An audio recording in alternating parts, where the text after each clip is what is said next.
Hello learners, welcome back to my Tech Talk channel, SmartBot Sphere. This is part 2 video of Python tricks. We will discuss 3 more Python tricks developer must know. Let's get into the video.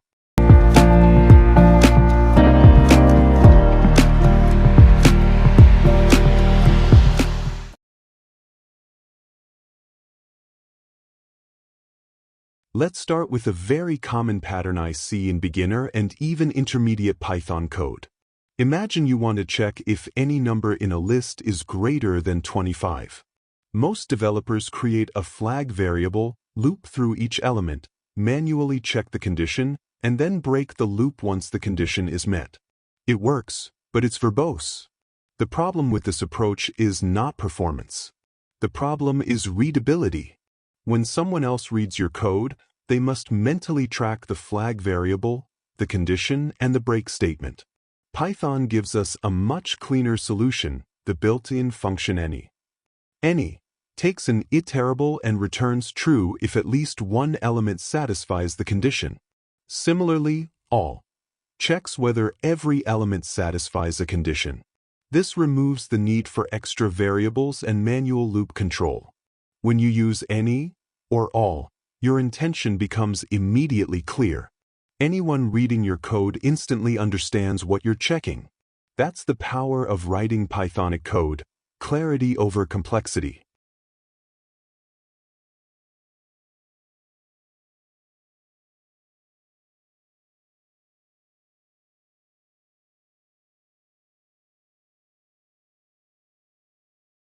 Now let's move to dictionaries. If you've worked with dictionaries before, you've probably seen the infamous KeyError. It happens when you try to access a key that doesn't exist yet. Many developers solve this by writing repeated conditional checks. If the key is not in the dictionary, create it first. This leads to repetitive and cluttered code, especially when grouping or aggregating data. For example, imagine grouping student marks by name. Each time you encounter a new student, you need to create a new list before appending marks. Instead of writing that check again and again, Python provides defaultdict inside the collections module. With defaultdict, you define the default type, like list, int, or set, and Python automatically initializes it the first time the key appears. No manual checks. No extra conditions. This is extremely useful in data processing, analytics, logging systems, and interview problems involving grouping. Cleaner code means fewer bugs and better scalability.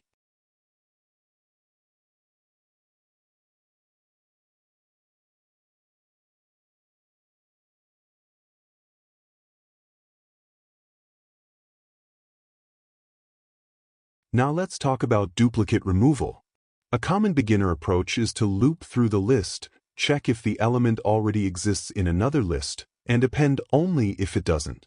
While this works, it becomes inefficient as the list grows larger. Every membership check inside a list takes time because lists are ordered collections. Python sets, however, are designed to store only unique values. When you convert a list into a set, Python automatically removes duplicates, and it does this very efficiently because sets use hashing internally. So with one line, just wrapping your list with set, duplicates disappear instantly. The only thing to remember is that sets do not preserve order. If order matters, you can use dict.fromkeys, which removes duplicates while maintaining insertion order. This trick is extremely useful in data cleaning, pre-processing, and interview coding questions.